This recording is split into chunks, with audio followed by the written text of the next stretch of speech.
Hello বন্ধুরা, আপনারা যতই দুঃখে থাকুন বা যতই কষ্টে থাকুন, আজকে আমি যে বাণীগুলি আপনাদের শোনাতে যাচ্ছি সেই বাণীগুলি শোনার পর আপনাদের জীবনে দুঃখ কষ্ট আশা করি দূর হয়ে যাবে।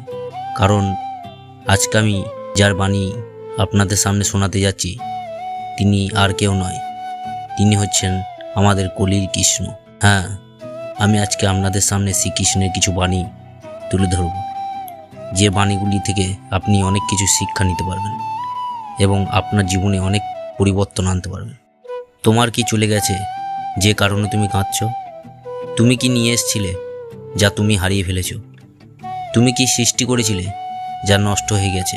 তুমি আসার সময় কিছু নিয়ে আসোনি, যা নিয়েছো এখান থেকে নিয়েছো, যা দিয়েছো এখান থেকে দিয়েছো। আপনি যদি বুদ্ধিমান হন তাহলে নিজের বুদ্ধি কোনো ভালো কাজে ব্যয় করুন। নিজের বুদ্ধি কখনো কোনো খারাপ কাজে ব্যয় করবেন না। কোনো ষড়যন্ত্র কখনো নিজেকে লিপ্ত করবেন না। স্বার্থহীনভাবে সমাজে ভালোর জন্য কিছু করুন। এর ফলে আপনি সমাজে যেমন মান সম্মান পাবেন, তেমনি নিজের মনের প্রসন্নতা অনুভব করবেন। প্রহার, শোষণ, পীড়া এইসবে ঝলসে যাওয়া স্ত্রীলোক স্বাস্থ্যবান সুখী সন্তানের জন্ম কোনো প্রকারে দেবে। অর্থাৎ যে সময় কোনো স্ত্রীলোকে অপমান হয়, কোনো স্ত্রীলোক এর উপর শোষণ হয়, কোনো নারীর কেস আকর্ষণ করা হয়, সেই সময় কোনো না কোনো রূপে এক যুদ্ধের জন্ম হয়, কোনো না কোনোভাবে মহাভারতে আরম্ভ হয়। স্বয়ং বিচার করুন, বারংবার বিচার করুন। প্রেম আর মোহর মাঝে পার্থক্য থাকে। বাস্তবে যা প্রেম তা কখনো মোহ নয়।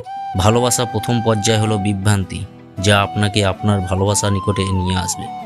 ভালোবাসা আত্মার সাথে হয়, দেহের সাথে নয়। যা দেহের সাথে থাকে তা কেবল আকর্ষণ, যা আত্মার সাথে থাকে তা অনন্ত প্রেম। ভালোবাসা প্রথম পর্যায় হলো বিভ্রান্তি, যা ঘটে আপনাকে আপনার ভালোবাসার নিকট নিয়ে আসে। সত্যিকারে ভালোবাসার শেষ তারিখ নেই। প্রেম মানেই বিবাহ নয়, বরং সম্পূর্ণ নিষ্ঠার সাথে আত্মসমর্পণ করা।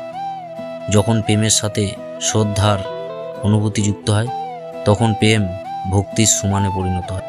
আপনি আমাকে জয় করতে পারবেন কেবলমাত্র প্রেমের মাধ্যমে, এবং সেখানে আমি আনন্দের সাথে জয়লাভ করেছি।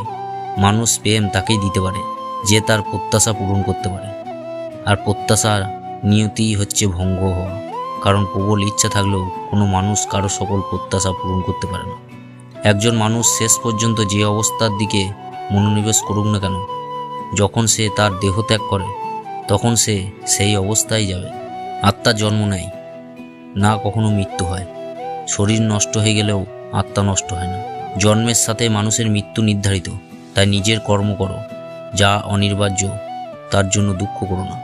এই পৃথিবীতে পরিলক্ষিত সকল মানুষ তা নয় যা তুমি ওদের গণ্য করছো। কিছু সময়ের জন্য এরা শরীরে বসবাস করছে মাত্র। এদের শরীরে মৃত্যু হবে, কিন্তু এরা সবাই অমর। সে পুনরায় নতুন শরীর ধারণ করবে। জীবনে জন্মের মতো মৃত্যু অবধারিত। গীতায় কৃষ্ণ বলেছে, যার জন্ম হয়েছে তার মৃত্যু হবেই। তাই মৃত্যুর কথা ভেবে আতঙ্কিত হওয়ার কিছু নেই, বা প্রয়োজনের মৃত্যুতে ভেঙে পড়াও ঠিক নয়। যে মানুষ ভাবে নিদ্রা, ভয়, চিন্তা, দুঃখ, অহংকার এরকমের আদি দোষ সর্বদাই থাকবে, সেই মানুষ প্রকৃতপক্ষে একজন কাপুরুষ। দুঃখ আর দুর্দশায় একজন প্রকৃত বন্ধুর মতো পরম সঙ্গী আর কেউ নেই। অনুষ্পা, দয়া, ক্ষমা ও মানবতার মতো বড় গুণ আর নেই। যার কাছে সুখ দুঃখ, মান ও অপমান সবই সমান, সেই একজন সিদ্ধ পুরুষ। ভয় পাবেন না, যা সত্য কখনোই ছিল না এবং কখনোই হবে না। যা সত্য তাই সর্বদা ছিল এবং তা ধ্বংস করা যায় না। মন চঞ্চল হয়, এটি আপনার কথা মানবে না। যতবার মন খারাপ করে, আপনার বিচক্ষণ বুদ্ধি ব্যবহার করে এটিকে সমান অবস্থাতে ফিরিয়ে আনতে হবে। যিনি তার মন জয় করেছেন তার পক্ষে মন সর্বোত্তময় বন্ধু। তবে যার পক্ষে এটি করতে ব্যর্থ হয়েছে তার পক্ষে মনই সর্বশ্রেষ্ঠ শত্রু। আজ এই পর্যন্তই। আজকের এই ভিডিওর শ্রীকৃষ্ণের বাণীটি আপনাদের কেমন লেগেছে কমেন্ট বক্সে জানাবেন। আর এই ভিডিওটি যদি ভালো লাগে ভিডিওটিতে একটি লাইক শেয়ার করবেন। ধন্যবাদ, সকলেই ভালো থাকবেন।